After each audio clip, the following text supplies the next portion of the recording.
পুরুষেরও বেঁচে যাওয়ার উপায় নেই, কি বলবেন? তিনটা প্রতিপক্ষ, যে সমস্ত মেয়েরা রোডে এলোমেলো হাঁটছে, পর্দা মানছে না, ওরা তাকাচ্ছে, তাদের কি অবস্থা? এবং যে সমস্ত বাবা মা তাদের ছেড়ে দিয়েছেন, তাদের কি অবস্থা? এখানে তিন দলের অপরাধ তিন দলের রয়েছে, কিন্তু তিন দলের অপরাধের মধ্যে অপরাধের তারতম্য আছে। যারা বেপর্দা হয়ে বেরিয়ে এসেছে, তারা যেহেতু মুবাশশারাতুল আমল এই কাজটাকে সরাসরি তারা বাস্তবায়ন করেছে, এই জন্য তারা এই কাজের জন্য সম্পূর্ণ দায়ী হবে এবং এটি তাদের জন্য হারাম সন্দেহ নেই, যেহেতু বেপর্দা হয়েছে, ইসলামের বিধানকে লঙ্ঘন করেছে।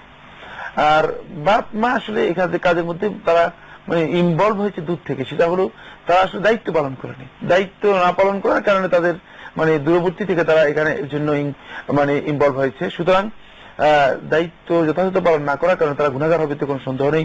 বাবা যদি চেষ্টা করার পরেও মেয়ে যদি আপনার স্কুলের পরিবেশ বা সামাজিক পরিবেশের কারণে নিজের স্বেচ্ছাচারী হয়ে এরকম করে, তো সেক্ষেত্রে কি বাপ মা দায়ী হবেন? সেক্ষেত্রে বাপ মা মানে যদি করণীয় তারা যথাযথ পালন করে থাকে, তাদের যদি পালন করার মতো আর কোন দায়িত্ব না থাকে, অবশ্যই তারা গুনাহগার হবে না। কারণ যেহেতু তারা দায়িত্ব পালন করেছে, কিন্তু সে নিজেই মানে এই কাজে নিজেকে লিপ্ত করে নিয়েছে।